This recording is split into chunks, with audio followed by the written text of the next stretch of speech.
자, 우리 같이 말씀 나누도록 하겠습니다.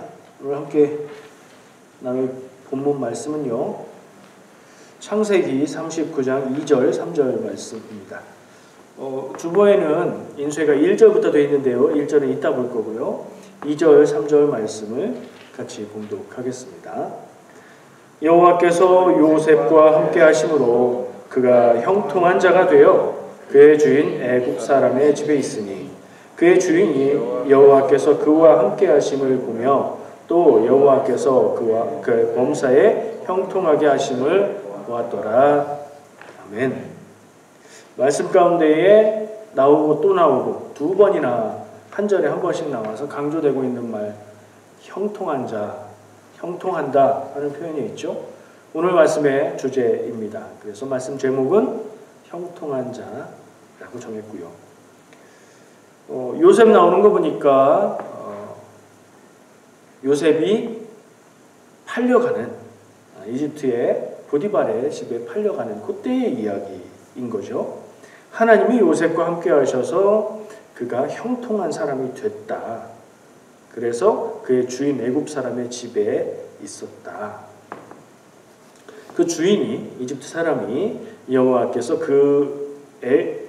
요셉과 함께 하심을 보고 하나님이 그의 모든 일에 형통하게 하심을 주인이 보고 알았다. 이렇게 전하고 있는 말씀이에요. 말씀을 읽어볼 때 형통한 자는 누구예요? 요셉이죠, 요셉. 요셉의 인생을 생각해보면 형통한 인생이라는 생각이 들어요. 근데 형통하다는 말이 뭐죠? 옛날에 유머 아재 개그처럼 얘기하시던 목사님이 있었어요. 형통한다는 게 뭐냐? 모든 일을 형을 통해서 하는 거다. 그래서 저도 별로 안 웃겼어요. 근데 생각이 나서 얘기를 합니다. 그런 거 아니죠? 형통한다는 게 뭐예요? 모든 일이 잘 되고 잘 풀린다는 얘기입니다. 요셉이 형통한 자가 되었다. 요셉이 하는 일마다 큰 일이건 작은 일이건 잘 되고 잘 풀리고 그런 사람이 되었다. 성경이 그렇게 얘기하고 있고요. 요셉이 그런 것을 그 요셉을 종으로 사간 주인이 보고 하나님이 그를 복주셔서 모든 일이 잘 되는 사람이라는 것을 알았다 하는 얘기죠. 요셉이 형통한 사람이라는 말은 어떻게 형통하게 됐을까? 요셉은 어떻게 그렇게 됐을까? 나도 좀 그러고 싶다 하는 마음이 생각나게 하고요.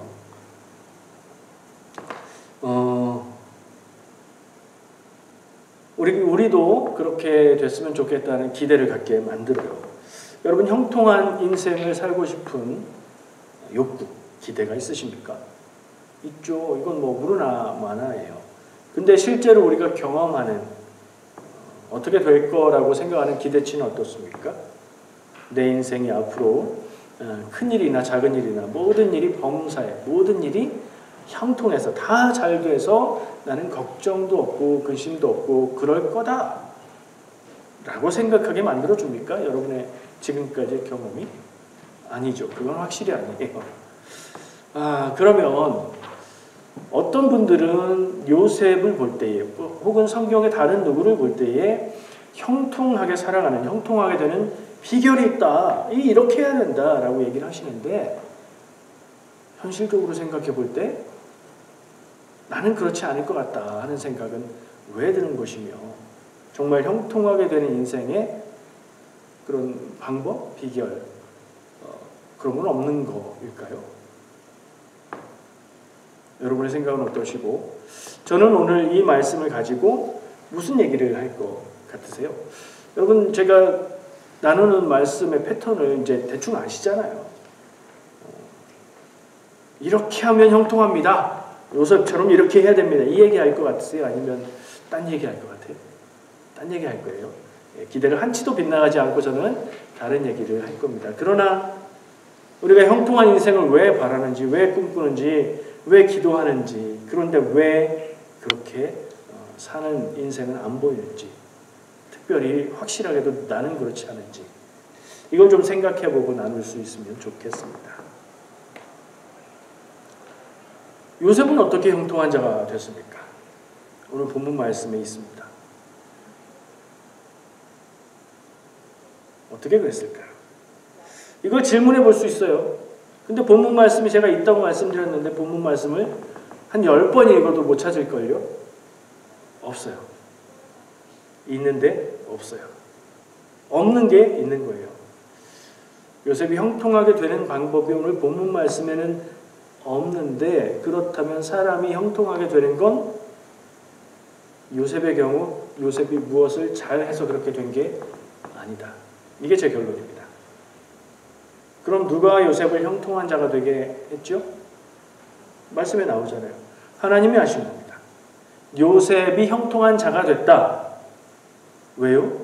하나님이 그렇게 하셨어요. 요셉을 종으로 사간 주인이 요셉의 모습을 보고 요셉이 하는 일들을 보고 하나님이 함께 하시고 그가 하는 일이 모든 것이 다 형통한 것을 보고 느끼게 됐다. 왜요? 요셉이 하나님 앞에 복받을 일을 뭘 해서요? 그게 아니고 그냥 하나님이 요셉을 그렇게 만드셨어요. 왜 그러셨을까? 하나님 마음과 계획이시겠죠. 자, 그래서 말씀에서 확인해 보려고 주보에 1절 말씀도 같이 적어드렸어요. 1절, 2절 말씀을 함께 한번 볼 필요가 있어요. 말씀을 자세히 보죠. 자, 1절부터요. 제가 읽을게요. 한번 눈으로 보세요. 요셉이 이끌려 애굽에 내려가매 바로의 신하 친위 대장 애굽 사람 보디발이 그를 그리로 데려간 이스마엘 사람의 손에서 요셉을 사니라. 자, 주인이 요셉을 샀습니다. 요셉은 노예로 팔려갔어요. 2절. 저는 2절, 3절을 본문으로 삼았는데 2절을 보면 여호와께서 요셉과 함께 하심으로 그가 형통한 자가 되었다. 여기에서 찾을 수 있는 요셉이 형통하게 된 무엇인가, 그럴 만한 행동, 그럴 만한 마음, 뭔가를 한 게 있어요? 1절과 2절 사이에 아무런 내용이 없어요. 그리고 굳이 찾아보자면 원인은 뭐예요? 여호와께서 요셉과 함께 하셨기 때문에 형통한 자가 됐다. 그러니까 하나님이 요셉을 그렇게 만드셨다는 거예요. 왜 그러셨을까? 질문은 거기까지 나아가야 됩니다. 하나님은 왜 요셉을 형통한 자가 되게 하고 요셉이 하는 일을 잘 되게 하셨을까? 아무 이유 없이요. 그냥 하나님 마음대로요? 알 수 없어요. 그러나 우리가 짐작해보고 상상해보고 생각해볼 수는 있죠. 하나님이 요셉을 이 시점에 형통하게 만든 이유. 왜 이 시점이라는 말을 하죠? 요셉의 여기까지 가기까지의 인생이 요셉이 뭘 잘하거나 요셉이 좋았거나 그런 게 있나요? 저는 없다고 봅니다. 지독하게 편애하는 아버지 밑에서 요셉은 사랑받는 아들로 살았어요. 그게 행복한 일일까요? 어렸을 때 아무것도 모르면 그걸 좋다고 여길 수도 있겠죠. 요셉은 나이가 10대가 넘었는데도 형들의 잘못을 아버지한테 갖다 일르고 자기가 꿈꾼 내용, 형들의 곡식단이 내 곡식단에 절하고 하늘의 해와 달과 별들이 나한테 절하고 뭐 이런 얘기를 아무 스스럼 없이 말할 정도로 철부지였습니다. 왜요? 아버지가 요셉만 감싸고 편애했기 때문이에요. 그러니까 편애를 받는 거 전혀 좋은 것 아닙니다. 여러분 인생 가운데 기억해 볼 때 아버지가 어머니가 나만 그렇게 이뻐하셨다. 다른 형제들 제쳐놓고 나한테만 너무 잘하셨다. 그게 살아오면서 도움이 됐나요? 생각해 보면 제가 좀 그랬거든요. 안 그랬던 것 같아요. 세상에서의 삶은 집에서의 삶과 다르거든요. 그렇죠? 좋은 것은 부모님에 대한 따뜻한 마음, 좋은 기억, 뭐 그런 정도 갖는 거, 그것도 소중한 거지만 인생 전체를 놓고 볼 때 좋은 자산을 준 것 같지는 않아요. 요셉은 그렇게 철우부지, 철없는 사람이었고요. 그래서 어떻게까지 되죠? 아버지가 없는 틈을 타서 형들이 멀리 갔을 때 형들에게 요셉이 짠 나타나니까 형들이 어떻게 해요? 뭐라고 해요? 저 죽여버리자.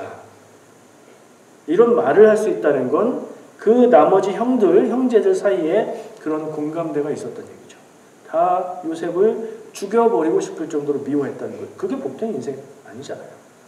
그래서 그 결과로 지나가는 상인들에게, 다행히 죽지는 않고 지나가는 상인들에게 팔려서 이집트까지 가서 노예, 종이 되게 됐죠. 그러니까 지금까지 살아온 인생은 복된 인생이 아니었어요. 근데 지금 이 시점에 하나님은 그와 함께 하셔서 형통하게 하셨다는 거예요. 요셉을 한 것이 아무것도 없는데 왜 그랬을까? 하나님의 생각과 계획과 하실 일이 있었기 때문인 것 같아요. 제 짐작은요. 그리고 한 가지 더 짚을 것은 요셉의 형통함이 요때 시작해서 그의 평생 동안 형통했다라고 착각하기 쉬워요. 왜냐하면 요때 형통했다고 말씀은 얘기하고 있고요. 나중에 요셉은 이집트의 총리가 되고요. 잘 나가잖아요. 그러니까 형통했지 라고 생각할 수 있는데 아니잖아요. 요셉이 그 집에서 잘 되고 종들 중에는 최고의 자리에 갔는데 무슨 일이 일어납니까? 그 주인의 부인이 유혹해서 오히려 하나님을 믿는 믿음의 사람으로서 나는 죄를 지을 수 없다. 그 유혹을 뿌리치고 나서 그는 감옥에 갇히게 돼요. 수년을 감옥에 갇혀 있게 됩니다. 그러니까 오늘 말씀에서 보는 요셉이 형통한 자가 됐다. 하나님이 그와 함께 하시고 범사가 모든 일이 잘 됐다. 이 얘기는 한정적인 겁니다. 그때 그랬다는 얘기예요. 그의 평생이 형통했다? 그 얘기는 아닙니다. 전체적으로 보고 평균 내면 그럴 수도 있지요. 그러나 이 말씀을 요셉은 하나님께 복받은 형통한 사람이 돼서 모든 것이 다 잘 됐어. 그러니 요셉에게서 형통함의 비결을 찾아보자 하는 게 적절하지 않다는 겁니다. 오늘 말씀은요. 인터넷에서 제가 질문을 가지고 말씀을 나눠보자고 했잖아요. 신앙상담 이런 키워드로 남들이 올려놓은 질문들을 좀 참고해봤어요. 그랬더니 이런 얘기가 있더라고요. 질문은 이거였어요. 나름 신앙생활을 열심히 한다고 생각하는데 여러분들 어떻게 생각하세요? 스스로. 나는 그래도 조금 할 수 있는 열심을 내서 하지 않나? 생각할 수 있어요. 근데 취업이 안 돼서 고민이다. 이런 질문을 올렸어요. 나는 신앙생활을 열심히 하고 있는데 그런데 취업이 안 된다. 고민이다. 한 문장 안에 이렇게 접속사로 연결되어 있는 두 이야기인데 나는 신앙생활을 열심히 한다고 나름 나 스스로는 그렇게 생각한다. 그런데 취업이 안 된다. 이게 연결되는 이야기일까요? 아닐까요? 이거를 저는 질문해보게 됐어요. 신앙생활을 나름 열심히 하면 취업이 돼야 된다는 얘기인가? 그런 기대를 가질 수 있죠. 여러분 어떠십니까?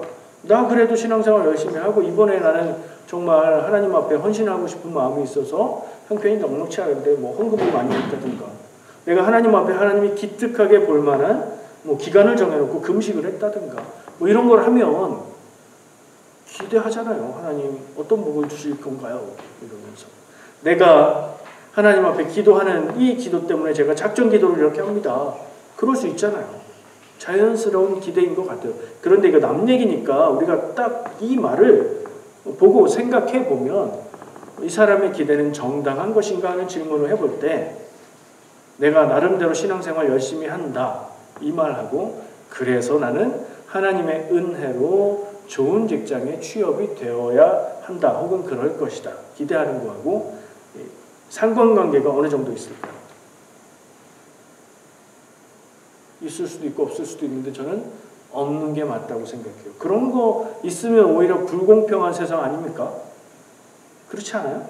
불공평한 세상이면 지금은 내가 기도해서 혜택을 받는다 해도 내가 언젠가는 나보다 더 많이 기대하고 기도하고 신앙생활 잘하는 사람에 치여서 나는 떨어질 수도 있고 이런 거 아닙니까? 공평한 세상 되는 게 더 낫죠. 그런 생각이 들었어요.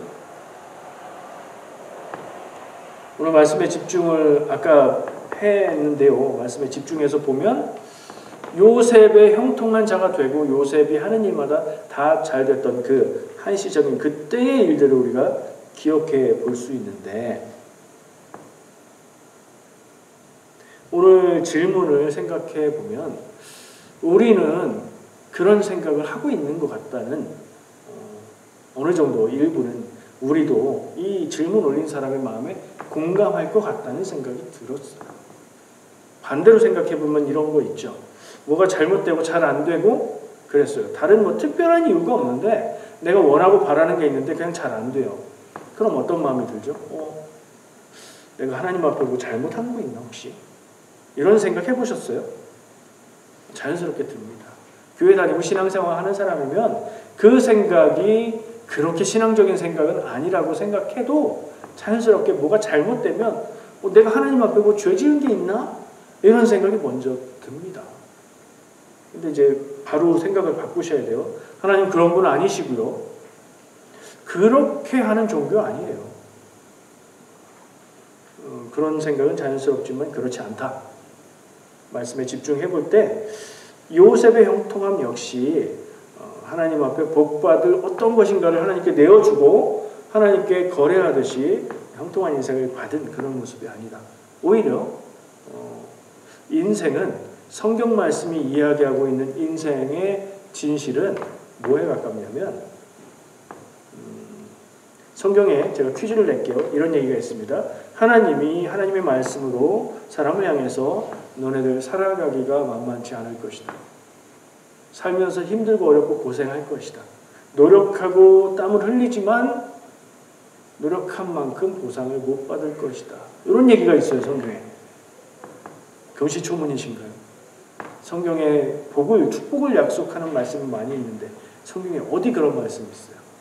생각나는 분 맞춰보세요. 땀 흘리는 게 힌트예요. 땀 흘리는 거. 창세기.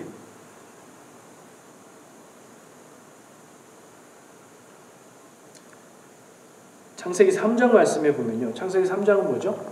아담과 하와가 먼저 하나님이 먹지 말라고 한 열매를 따서 먹고 남편한테 먹어봐 해가지고 같이 먹고 하나님한테 걸려서 에덴에서 추방되는 얘기죠. 그리고 그 선악을 알게 하는 나무의 열매를 먹으면 어떻게 된다고 하나님 말씀하셨죠? 죽는다 말씀하셨고 뱀은 유혹하면서 뭐라고 했죠? 안 죽는다. 하나님처럼 된다 그랬죠. 진실은 어디로 갔습니까? 결과는 어떻게 됐어요? 아담과 하와가 죽었나요? 그때는 안 죽었어요. 근데 에덴 동산에서 추방됐다는 얘기는 뭐죠? 생명나무에 접근이 금지되어서 영생을 잃게 되었어요. 그래서 죽는 존재가 됐습니다. 죽는 게 맞아요. 당장 죽지는 않지만 죽는 존재가 됐어요. 사람이 죽는 존재가 됐고 에덴 동산에서 추방될 당시에 하나님께서 그 죄에 대한 벌로 하와에게 임신의 고통이 있을 것이다. 그리고 너는 남편을 원하지만 저는 그 안에 괄호를 이렇게 놓고 너는 남편이 네 마음을 알아주고 따라주기를 바라지만으로 읽어요. 그렇지만 남편은 지 마음대로 할 것이다. 하나님이 그렇게 말씀하셨어요. 네. 그리고 아담을 향해서 땀을 흘리며 일해야 수고해야 먹을 것이다. 먹고 살 것이다. 라고 얘기합니다. 이건 에덴 동산에서 살 때는 손을 뻗어서 나무 열매를 따 먹으면 되고 뭐 그렇게 쉽게 살았는데 에덴 밖에서의 삶은 그런 삶이 아니다. 노력하고 일하고 힘들게 땀을 흘려야 먹고 살 수 있는 인생인데 노력한 것이 100% 돌아가지 않을 것이다. 고생스럽고 억울하고 힘든 일을 많이 겪게 될 거다 하는 말씀이에요.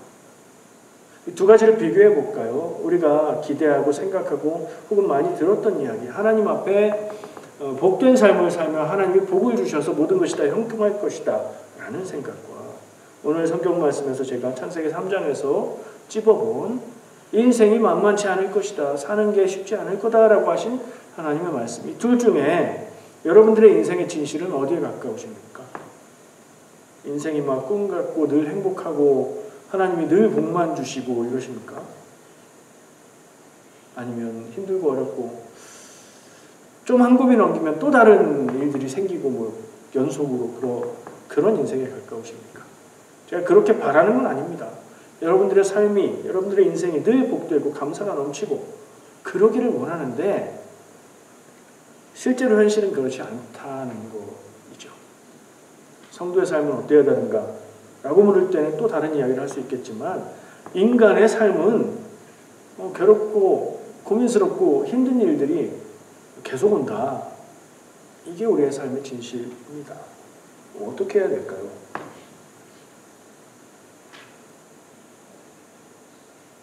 좀 딴 얘기 같은데 종교 얘기를 해보겠습니다. 종교가 뭔지 아세요? 아시겠죠, 당연히. 이런 말씀하는 분들이 있습니다. 기독교는 종교가 아니다. 교회는 종교가 아니다. 그럼 뭐라고 그러세요? 그 말 뒤에. 한번 여러분들이 문장을 만들어 보세요. 기독교는 종교가 아니다. 종교 수준에 들어가는 게 아니야. 그럼 뭐예요? 이 기독교는 진리다. 하나님의 계시를 담고 있고 그 진리 위에 있는 게 우리 기독교다. 라고 말씀하시는 분들이 있어요. 그분들도 뜻이 있고 소신이 있어서 말씀하시는 거겠지만 저는 그렇게 생각하지 않습니다. 그렇게 말하지 않고요. 기독교는 종교입니다. 근데 이 말은 관점에 따라서 달라요. 기독교인이 기독교는 종교다라고 말하는 건 안 어울리잖아요. 근데 보통 사람들이 종교가 있는 사람이든 없는 사람이든 기독교인 아닌 사람들이 기독교는 종교다라고 말하면 그게 맞잖아요. 이 두 가지는 다 성립이 되는 얘기예요. 조금 설명이 필요하지만 저는 그렇게 보기를 원해요. 할 수 있으면 내가 내 모습을, 우리가 우리의 모습을 좀 남이 보는 시선으로 객관적으로 보는 눈도 필요하다는 생각을 해요. 불가능하지만 그래도 할 수 있는 만큼. 기독교가 종교가 아니고 진리라면 다른 종교도 다 진리죠. 자기 나름대로는요. 불교 신자가 기독교는 진리고 불교는 종교입니다. 이렇게 말하겠어요. 자기가 믿는 종교인데. 그분에게는 불교가 진리. 무슬림들에게는 이슬람이 진리. 그런 거죠. 길게 할 얘기는 아닌데요. 아무런 근거 없이 제 마음대로 종교를 구분해 봅니다. 종교를 일반적으로 종교를 이렇게 구분하면 원시 종교 떠오르는 것들이 있죠. 미신 이런 것들. 그리고 고등 종교. 고등 종교라고 말하는 종교들은 현대에도 큰 세력을 형성하고 많은 사람들이 믿고 그런 종교들을 얘기해요. 기독교는 거기에 들어갑니다. 이게 학문적인 근거가 있는 거 아니에요. 제 마음대로 얘기하는 거예요. 원시 종교와 고등 종교로 나누어 볼 수 있어요. 뭐가 다를까? 원시 종교라고 말하는 거는 애니미즘, 샤머니즘, 토테미즘 이런 무슨 이렇게 들어간 것들을 말해요. 이게 무슨 얘기들이냐면 애니미즘은 모든 세상의 모든 물질들의 영이 깃들어 있다. 심지어 생명이 없는 어떤 무생물에게도 영이 깃들어 있다. 그래서 그걸 숭배하고 섬깁니다. 이런 거 아시죠? 무당이 구슬해야 문제가 해결된다. 이건 뭘까요? 샤머니즘이죠. 우리가 한국 사람들이 말하고 있는 그 무당이 샤먼이에요. 샤먼을 통해서 절대적인 존재들과 합일이 될 때, 하나가 될 때 복을 받는다. 이게 샤머니즘이에요.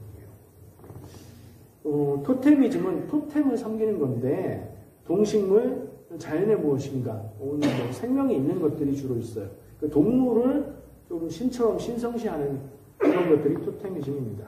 많이 다른 것 같죠? 근데 공통점이 있어요. 근본적으로 이게 하나입니다. 어떤 점에서요? 그 신앙의 시스템 안에서 뭔가를 잘 해서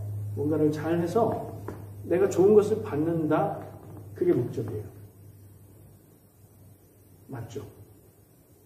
자, 원시 종교라고 구분한 그런 것들의 목적은 잘 살기 위해서, 내가 좋은 것을 얻기 위해서, 내가 문제가 해결되기 위해서. 그게 목적이에요. 종교의 목적이에요. 고등 종교라고 부르는 것들은 목적이 어디 있을까요? 조금 다른 걸 얘기하죠. 내가 잘 살고, 내가 형통하고, 내가 복받고, 내가 문제가 해결되고, 이게 다가 아니고 그 너머에 더 중요하고 더 큰 거, 그게 있다. 이렇게 말하고요.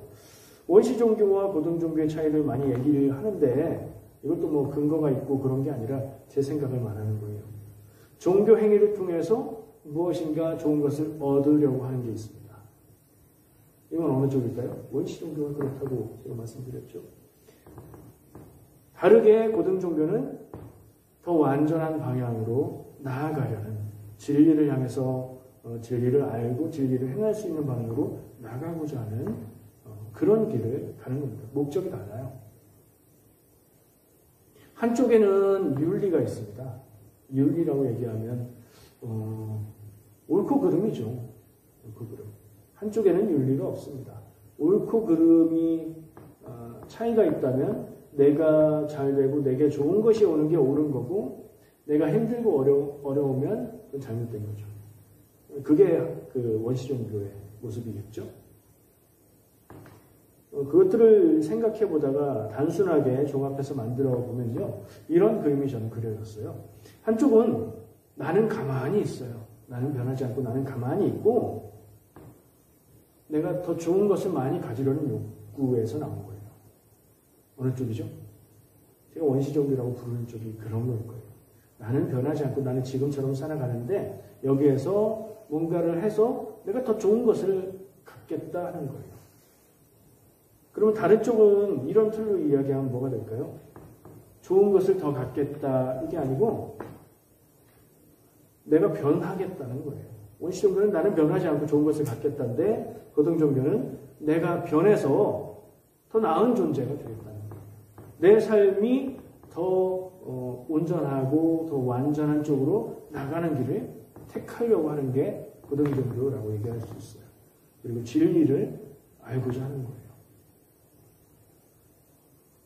여러분들 머릿속에서 이렇게 갈라지죠. 다행히 우리가 믿는 기독교, 하나님, 예수님은 고등종교니까 야, 이 좋은 쪽인가 보다.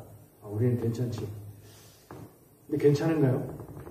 제가 얘기한 원시종교의 특징이라고 이야기했던 나는 가만히 있고 내가 뭔가를 해서 좋은 거를 더 갖겠다 하는 그런 마음이 기독교인들에게는 없나요? 있어요. 누구에게나 다 있어요. 그 마음. 근본적인 마음이기 때문에 그래요. 그게 나쁜 마음이 아니에요. 뭐라고 할까요? 원시적인 것 뿐이에요. 그래서 근원적이고 근본적이고 본능적이고 우리도 다 갖고 있어요. 그래서 중요한 사실은 원시종교는 원시적이야. 우리는 고등종교니까 고등종교의 진리를 추구하는 거야 라고 자부심을 가질 게 아니라 내가 내 안에 우리 신앙의 우리 믿음의 모습 가운데에 원시종교라고 얘기했던 그런 모습이 뭐가 있나, 그런 모습이 있나 없나를 찾아보는 거예요. 찾아보고 그걸 좀 덜어내는 게 맞아요. 모든 신앙에는 그런 욕구가 반영이 되어 있고 투영이 되어 있어요. 불교는 굉장히 철학적이고요. 불교의 목적은 해탈이에요. 구원하고도 또 달라요. 그런데도 불교의 종파들이 흘러 가다 보면 부처님께 뭘 드리고 빌고 108배를 하고 해서 복을 받겠다 이런 형태로 막 가요. 사람들의 욕구가 거기 있기 때문이에요. 교회는 어떨까요? 제가 말하지 않아도 이건 일반적인 원리니까 교회도 그런 방향이 분명히 있을 거라고, 신앙의 방향 속에. 자, 교회라고 말하니까 나하고 떼놓는 것 같죠? 내 안에는 어떨까가 더 중요합니다. 제가 아니고 여러분들 스스로 생각해 보시기 바랍니다. 그 마음이 있는 게 나쁘고 잘못됐고 죄고 이렇지 않아요. 생각해 봐야 돼요. 그래서 그러나 그 마음만 따라가고 그것을 전부 다로 여기면 하나님 말씀은 무시하고 하나님의 진리가 아닌 내 욕구를 따라 사는 거고 참 성도, 참 신앙인, 참 제자라고 말하기는 어려운 길로 가는 거예요. 이제 이런 여러 가지 얘기를 했는데 한번 묶어서 정리를 해보겠습니다. 결론을 내려볼게요. 그런 거 없다. 이게 제 결론입니다. 뭐냐면 하나님 앞에 뭔가를 잘해서 평생토록 형통하게 살아갈 수 있는 길이 있을까? 그런 거 없다. 좀 아쉬우시죠? 그런 거 있으면 좋은데 없어요. 인생이 그런 겁니다. 그런 거 없다고 그랬지만 그런 거가 아니라 인생이 그런 거 없는 게 인생이라는 말이에요.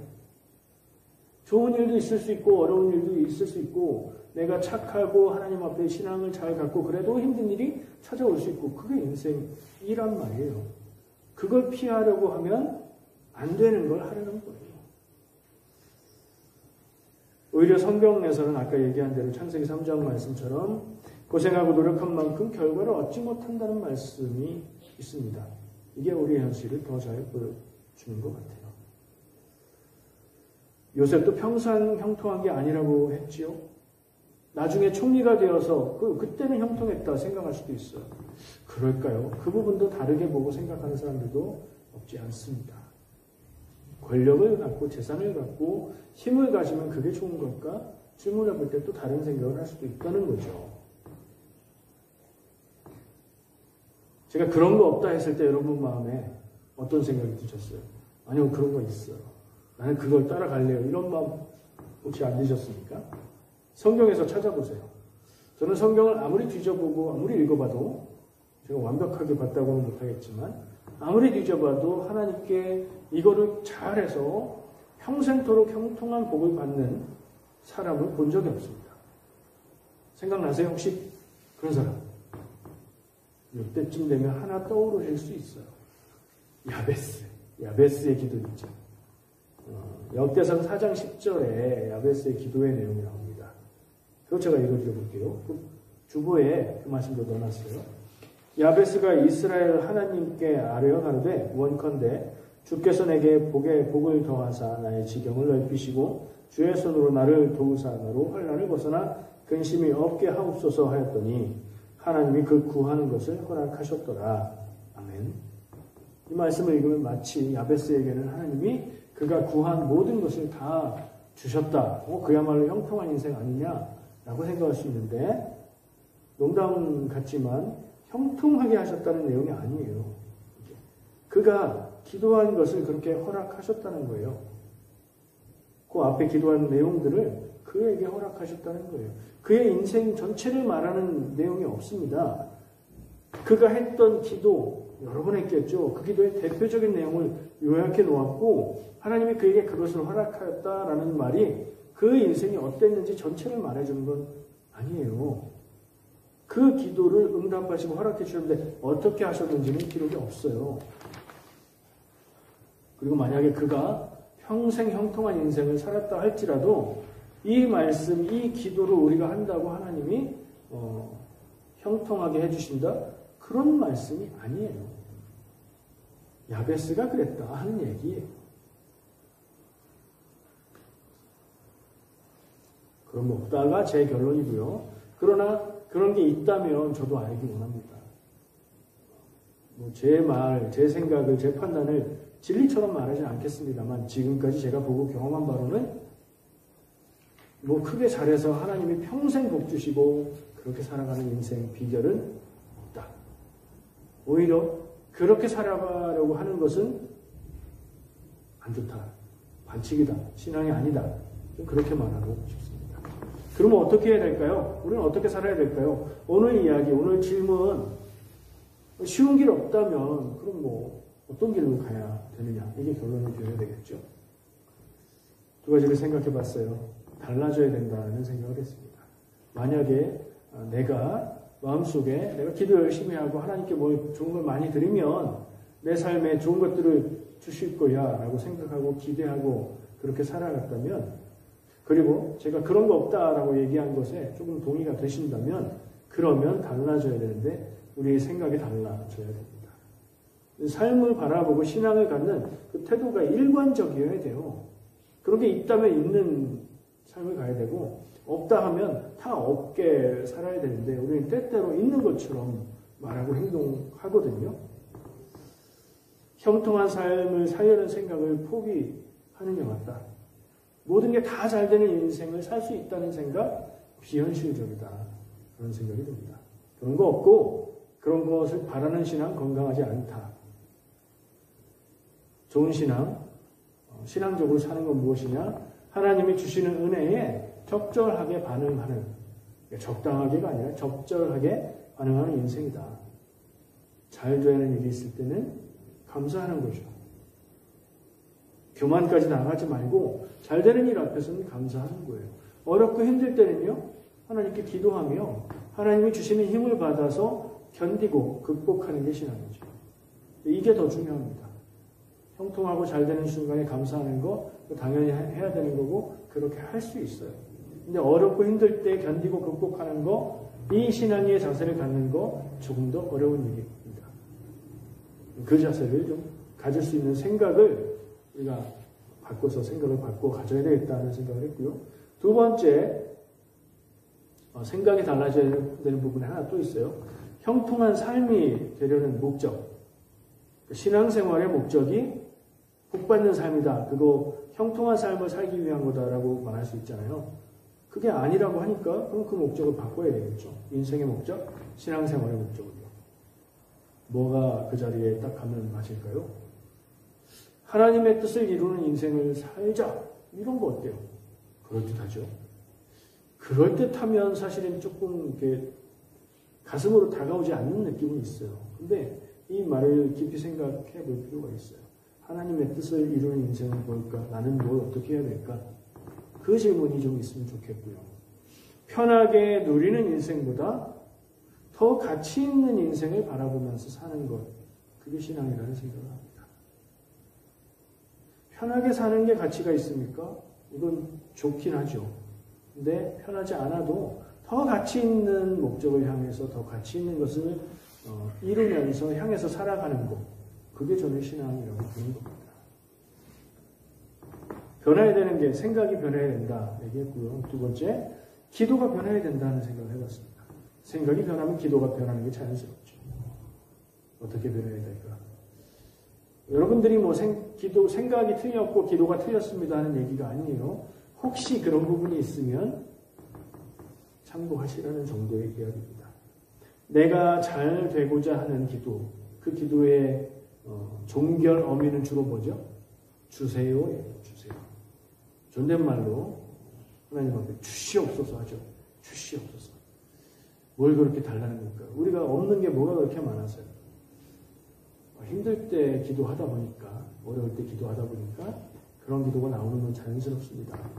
충분히 이해하고 공감합니다. 그렇지만 주세요의 기도에서 남을 이롭게 하고자 하는 능력을 주십시오로 바뀌는 건 어떤가 하는 생각을 해봅니다.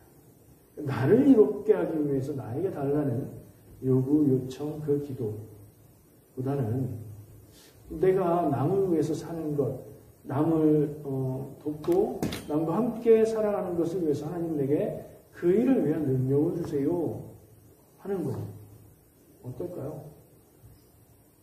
또 다른 거 우리가 기도할 때 이런 기도를 할지도 모르겠습니다. 형통한 인생 사는 방법을 알려주세요.